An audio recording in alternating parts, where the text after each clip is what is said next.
Stella means star in Italian, and my heritage is Italian. My mother is half Italian, my father is half Italian, and I was putting in my Google Translator like all these different words. I was like, well, maybe hair is like some cool word in another language, in Portuguese or something.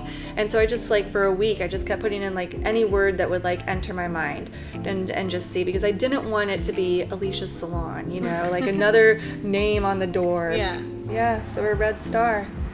And there's a fun fact that people will remember your name. I can't remember the percentage. It's some high percentage that people are more likely to remember your name if you have a color or a number associated with it. Oh, really?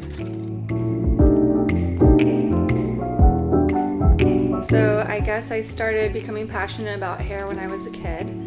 Like around 12 years old, I was sitting in my mom's salon and I looked around and I was like, yeah, this is what I want to be doing for sure.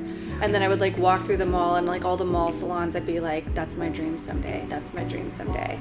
And then I was like so at ballet, and my ballet instructors were like, no, you should dance for a while. And I'd be like, okay, I should dance for a while. And I made some auditions and stuff. But then like doing hair was still like always like my dream. Like I always knew I wanted to be in a salon with my hands in some hair, making people beautiful. So I think it was like around 20, I decided to go to beauty school. And it was kind of during a time that was like hard financially because I was leaving my parents' house and I couldn't get grants, and I wasn't gonna let anything deter me. And I was like, no, this has been my goal since I was like 12. And I worked my butt off like 7 days a week and worked like after school hours and scrubbed toilets during school to get like money off of like my tuition. I was around like 20 when I started school.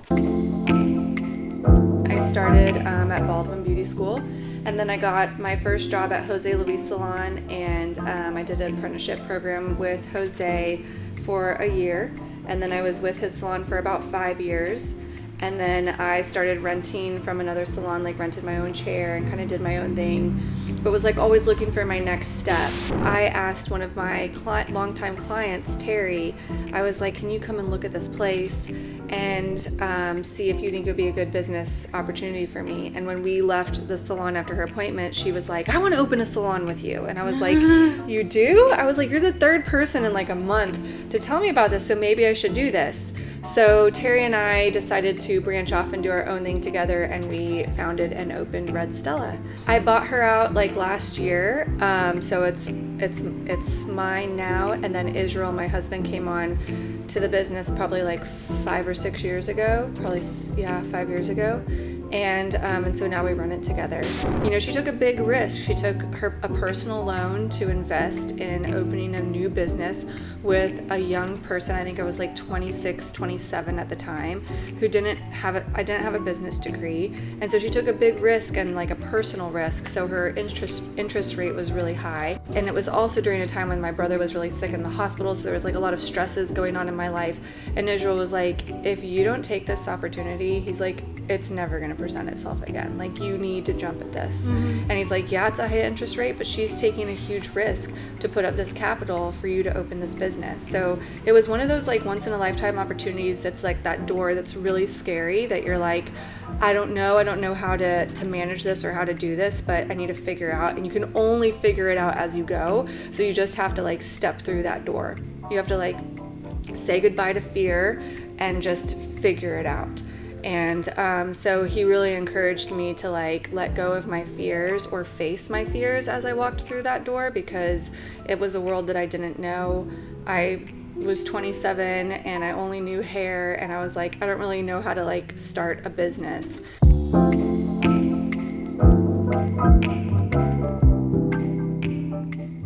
It's a lot more work than you think. And I think that people think it's going to be more fun. Like, oh, well, I'm the boss and I get to set the schedule and I get to like pick out all the decor, and, you know, but what it really comes down to is like you're managing inventory and you're managing people and you're managing schedules and you're managing, like, you have a lot of responsibility, because most of the time people that go in business know one aspect of it. Most hairstylists know how to do hair. They've never ran a business. They've never managed people. Yeah, it's a completely different thing. So, which is why a lot of them fail. And I think the same thing goes for restaurants, have a very high failure rate. So there's a lot of businesses that have high failure rates. So I think usually people are good at one aspect of something, but you really need to learn all the other aspects of a business, obviously.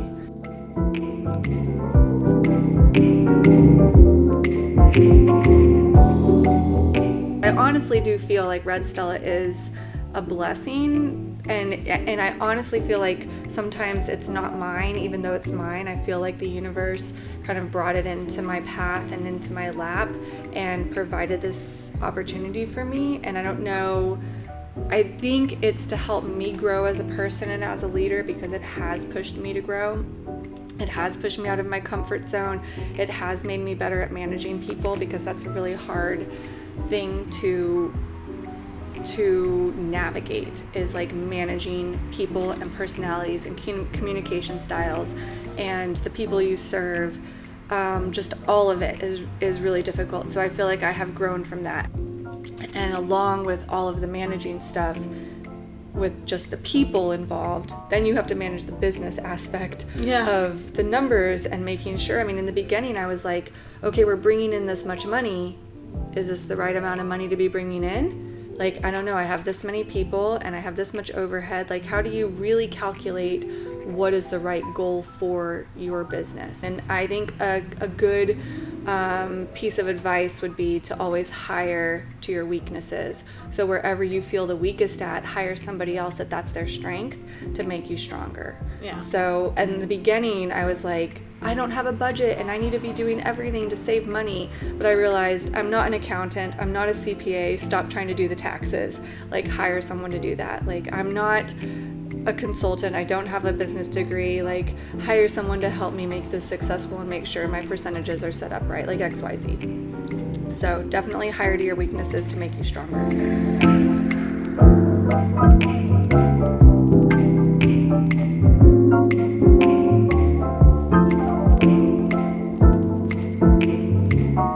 Yeah, I think being the oldest, like, you automatically are put in a position of like leading kind of and being in charge of like your younger siblings. So I think that definitely helped me. But I always did view coming from a big family as a strength of mine. So I am appreciative of my birth order, I guess. So yeah, I guess I just transition that into the salon. And I have high expectations of everybody else pitching in. And I think a number one character quality that I look for in employees is to have initiative.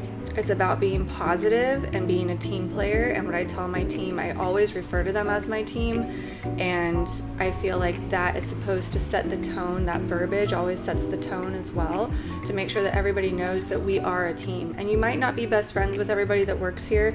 In fact, I know you're not going to be best friends with everybody that works here. But when you walk through the door, you need to leave like your differences behind and have each other's backs. And we need to be supportive and lifting each other up. And I say it in the interview process a lot. I'm like, I only hire nice people. Like, I can teach you how to do good hair. I can't teach you how to be a nice person.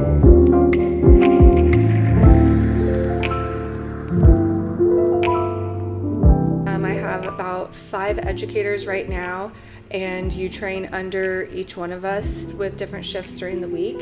And basically, I feel passionate about training the next generation of stylists, because when you get out of school, you really don't know what you're doing, and you really need like an apprenticeship program to kind of like teach you all the tricks.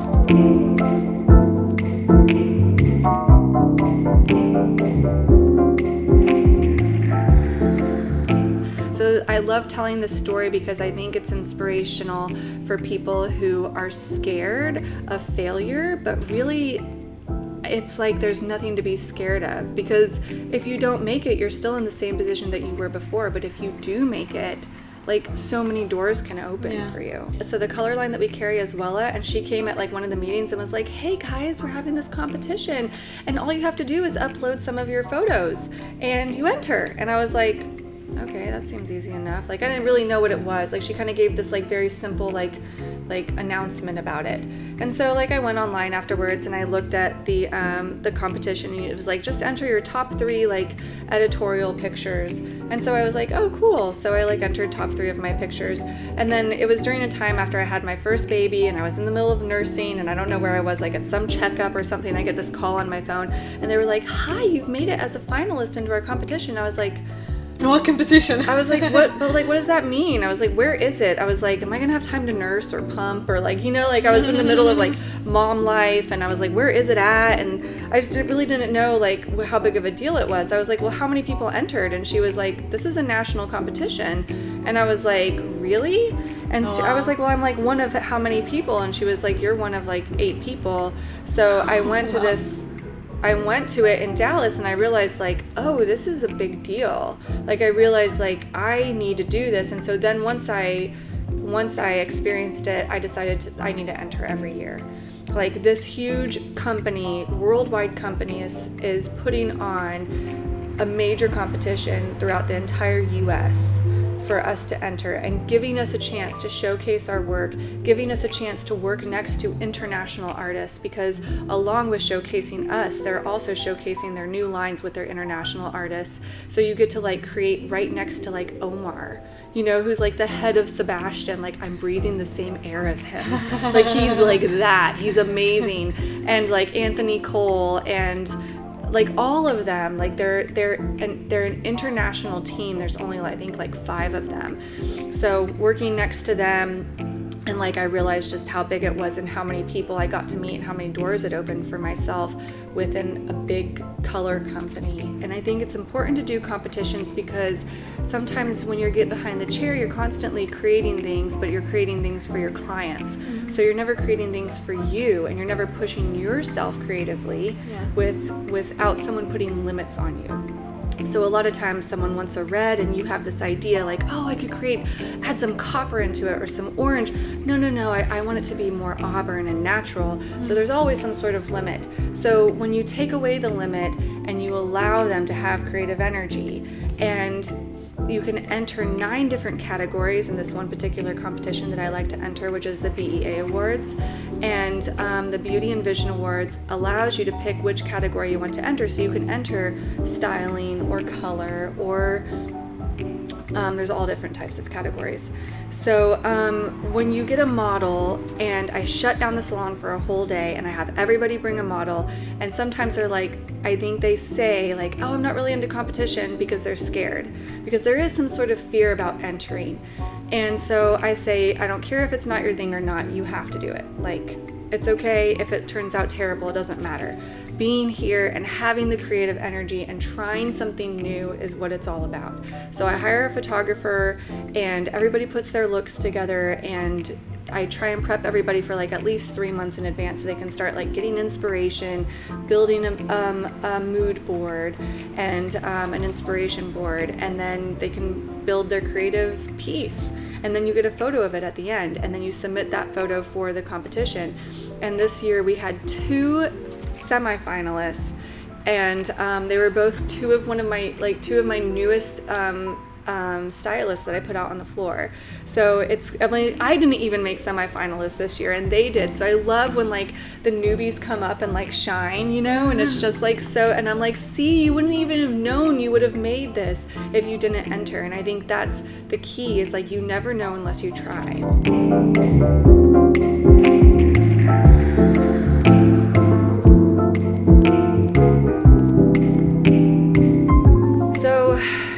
In today's age, there are so many shampoos and conditioners and styling products to choose from. So how do you pick, right? So I immediately wanted Orbe, because I had worked with it at my previous salon, and I knew that the products worked. I knew they were high quality. They're level 5 quality ingredients. And I had worked with Kerastase as well, which was also a high-end line. And then from there, once you establish your storefront, other hair care companies will come and bombard you all day long. Like, try my stuff and try my stuff and try my stuff. So you have a lot of things to try. But I was really loyal to Orbe, because they have a great education program and a great point system, and the products are just freaking good. Like, they're awesome, and they smell good, and they're cruelty free, and like everything. And then their sister line, they were sister lines for a while, was R&Co. So that's how I decided on their line. But yeah, they usually, lines, if you want to look for something, is like the quality of ingredient. So there's 5 different qualities that you can buy. Grocery store is going to be level 1, and Orbe and Kerastase and Schumacher are going to be like level 5 quality. So it's like the Rolls Royce of hair care. So it just depends. Like, I have a range, and of course the price reflects that. If you get a shampoo in the grocery store that's $12 and you get an Orbe shampoo that's $42, people are like, well, what am I buying? You're buying quality ingredients with molecules that are small enough to actually enter into the hair cuticle and actually make a difference for your hair. And you're investing in like all of the technology that's part of that line. So a lot of times, like, cheap hair care will be filled with like wax and other cheap products. It's like, oh, it has vitamin E in it. Okay, great, but like, where are you getting that vitamin E from? So you need to be careful about like, oh, it's organic. Okay, that means nothing to me. You still bought it from the grocery store. It was still $12. Like, just because the vitamin E they derived is organic doesn't mean that it's small enough to actually fit into your hair cuticle and do anything good for your hair. Yeah, it's just the science that goes into the products and the quality of the ingredient that kind of attracts me to the lines. I think like people need to be educated on that because yeah, and don't buy your stuff on Amazon.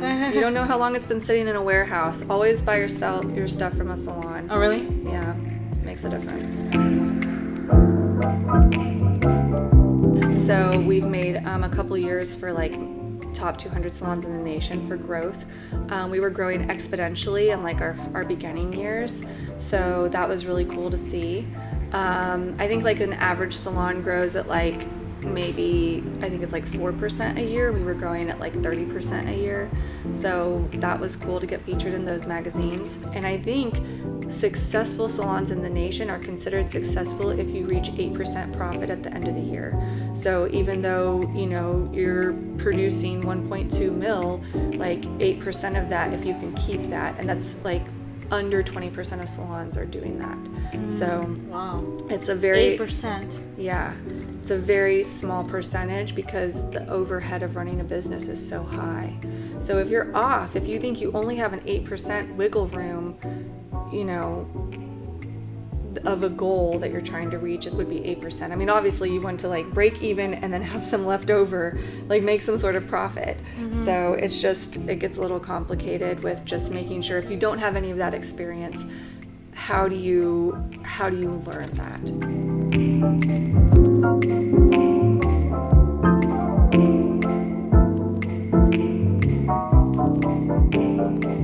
So I feel like, and there's definitely some weeks that are better than some, but I feel like most of my life I keep my head above water with a little dog paddle. I'm surviving. Somehow I'm managing this time for myself. And then there's definitely weeks where like nothing is right. I have no time. And so, you know, you just got to keep plowing through. It's part of life. I think the balance is pre-scheduling your sanity. So as long as you know in advance, like, I'm gonna have that monthly date night, I'm gonna have my monthly or my weekly yoga, I'm gonna make sure that I commit 2 hours a week to my health and maintaining my heart health and my mental health with going to the gym or yoga or a hike or whatever that is for you. And then, you know, X, Y, and Z 2 nights a week with my kids, and you schedule all the important things in advance, then work can't take the forefront of that. Like, work is going to fall in between because work is always going to be there. So scheduling the important things out, I think, are really important to help make sure to maintain balance. And even for myself, like, I need to make sure I have massage days, and I need to make sure, like, and I schedule all that out so it's already set for the year, and then everything else can follow. Because I'll be here till midnight tonight working, you know, it's like the work never ends.